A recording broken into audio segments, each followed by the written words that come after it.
Salut à tous, bienvenue au musée. Eh bien oui, aujourd'hui nous allons vous emmener dans les allées du musée de Tel Aviv, Museum of Art. Vous ne le connaissez peut-être pas. Nous avons une guide charmante, talentueuse et surtout très compétente. Elle s'appelle Gersande Greenspan. Bonjour Gersande. Bonjour Cathy. Ravie de vous accueillir. Merci. Voilà, alors vous êtes guide francophone au sein de ce très beau musée qui est très visité, mais peut-être que les francophones ne le connaissent pas assez. Voilà, exactement. Et c'est un peu pour cela qu'on a créé le groupe CAFIM, qui est le club des amis francophones israéliens du musée Tel Aviv, déjà en 2012. Okay. Et donc, c'est un club comme ça qui nous permet de rassembler un public francophone, donc pas seulement des Français, mais aussi évidemment des Suisses, des Belges. Et d'ailleurs, une des fondatrices de ce club-là, qui est Muriel Goldstein, vient de Belgique. Et donc, voilà, tous les mois, on se retrouve pour visiter ensemble des expos souvent temporaires, mais parfois aussi des collections permanentes quand on sent qu'il y a du renouveau dans le groupe et que les gens ne connaissent pas forcément ces expos. Alors justement, 700 000 visiteurs à peu près, viennent tous les ans. Ouais. C'est quand même un chiffre assez important pour un musée en Israël. Ouais. Qu'est-ce qu'on peut y trouver ? On va bien sûr parler de l'actualité brûlante, parce que je crois qu'il y a 50 grands maîtres qui débarquent dans les allées du musée. Des grands-mères aussi, on serait ravis de toutes les accueillir. Grands-maîtres et grands-mères. Voilà, les grands-mères pour voir les grands-maîtres. C'est une première en Israël. Mais pas que. Les enfants aussi sont bienvenus, je crois, au musée de Tel Aviv. Donc c'est une première, on l'a dit. Ça fait partie de la collection de Philadelphie.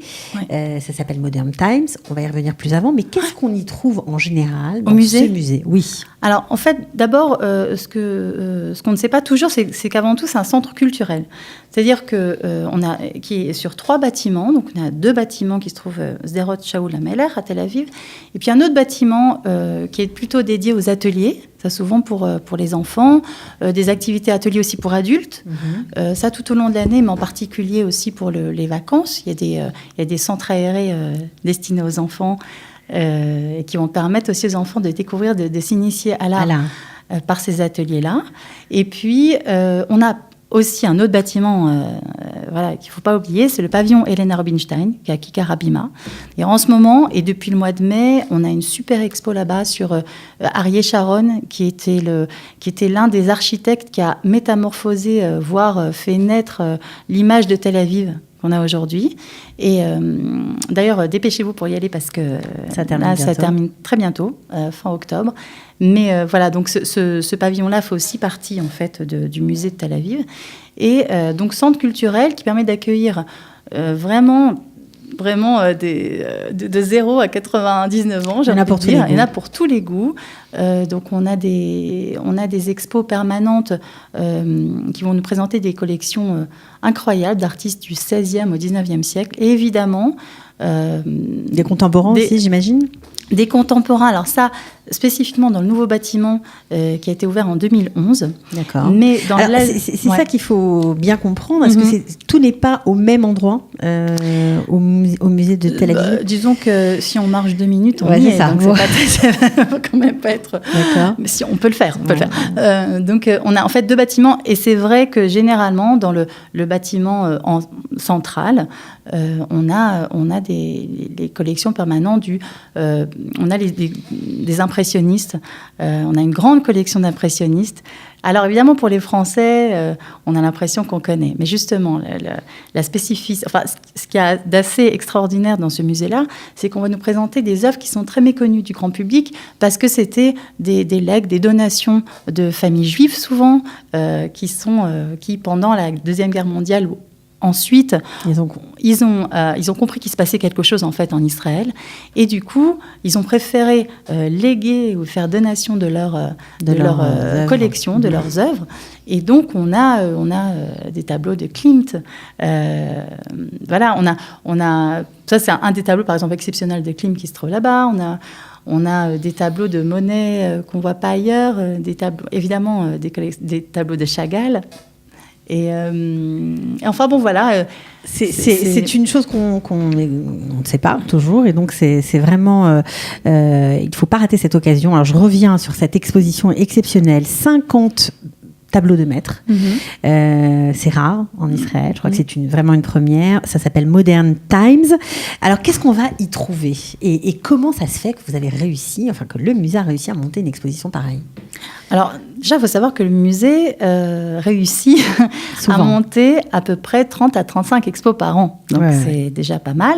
Ensuite, quand il y a des subventions, quand il y a des aides parfois Par exemple, l'année dernière, on avait une expo qui a vraiment fait un carton, comme on dit, de Louise Bourgeois.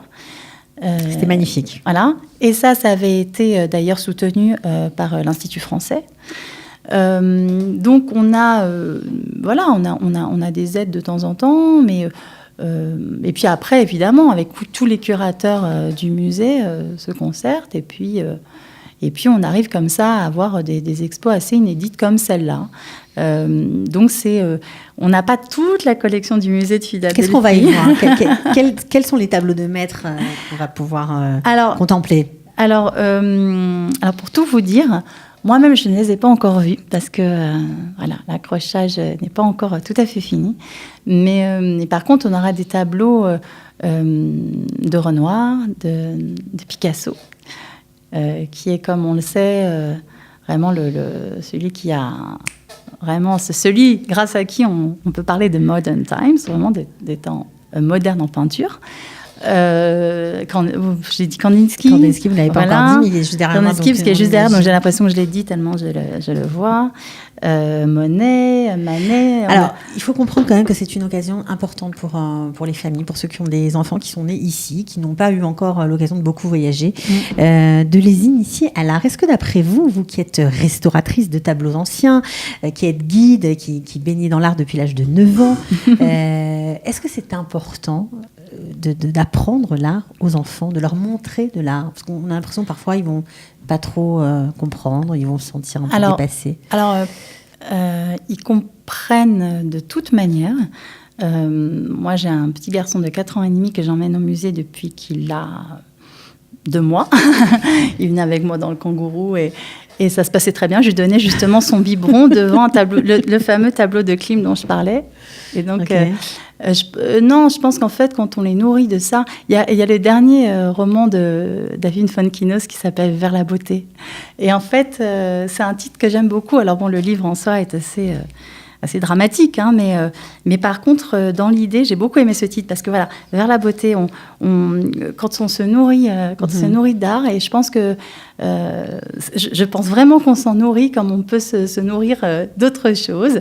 Voilà, on peut très bien emmener ses enfants regarder de beaux tableaux. Et alors, ce qu'on n'a pas dit, et en fait, pourquoi ça va les nourrir? C'est parce qu'ensuite, ils auront envie de voir d'autres choses et de se mettre peut-être à peindre, peut-être pas, mais en tout cas... ça leur donne une ouverture, sur le monde. Voilà.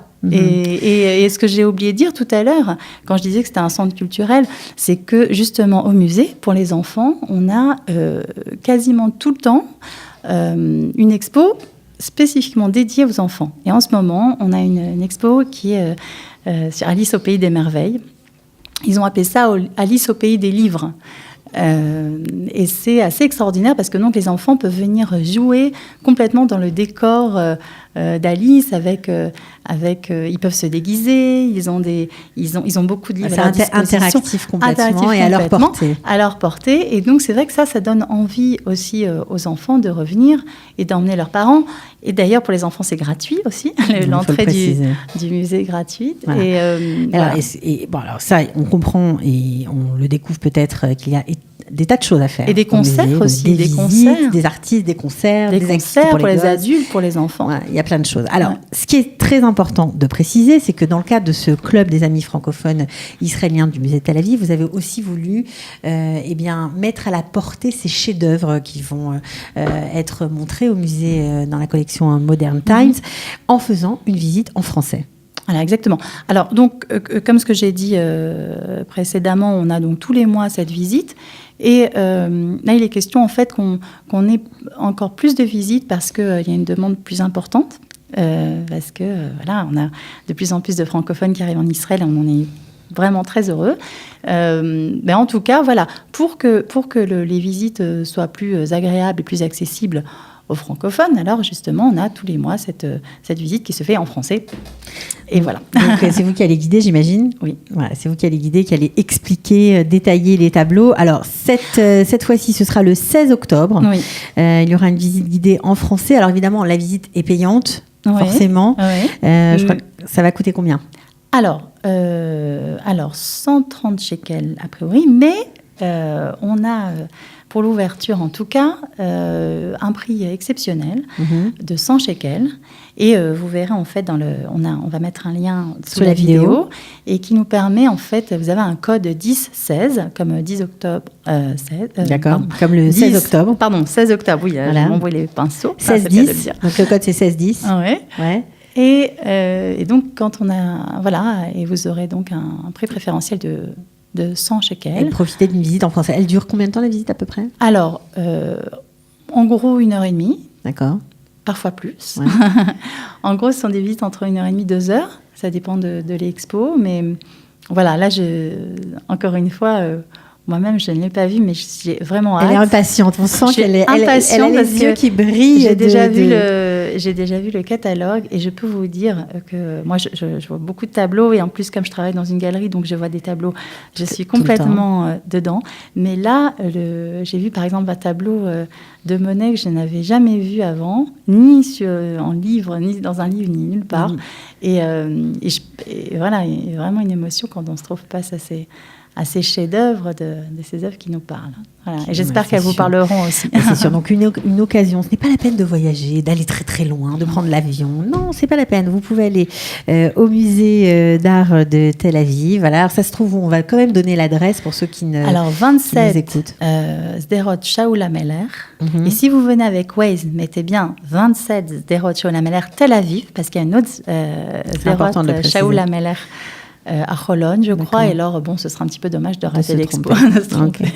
Bon, en tout cas, nous, on était ravis de vous accueillir. On vous souhaite bien d'avoir encore de plus en plus d'adhérents dans ce club des amis francophones du musée, de faire des tas d'activités, voilà. Et puis, alors, emmenez vos enfants, allez-y en famille. Une très belle exposition qui aura lieu, parce qu'on l'a pas dit, ça va durer un petit moment, mais du 12 octobre au 2 février 2019. Voilà.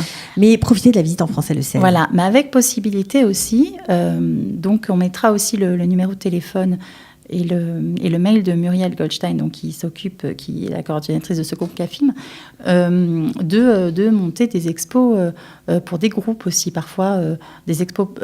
des visites en français. Des visites en français. Ah, ça c'est sympa, ça veut dire que si on rate celle du 16 octobre, on peut s'organiser... On ne va pas la rater.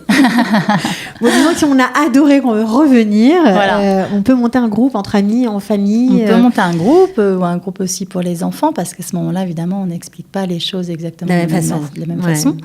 Voilà, donc il y a aussi cette possibilité-là qui est aussi souvent le public francophone n'est pas souvent au courant de ces possibilités. Bon, là, en tout cas, c'est fait. N'oubliez pas de cliquer sur le lien pour réserver. Merci beaucoup d'être venu. À très bientôt. À bientôt. Ciao. Au revoir. Sortez, respirez, c'est le Quality Time.